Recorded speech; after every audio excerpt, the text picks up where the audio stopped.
اچانک حادثے سے پناہ کی دعا۔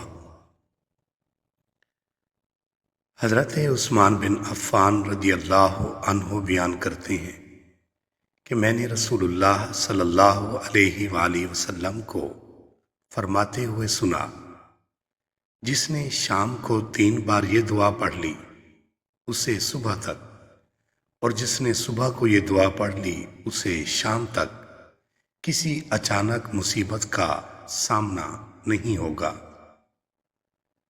بسم اللہ الذی لا یضر مع اسمہ شیء فی الارض ولا فی السماء وہو السمیع العلیم۔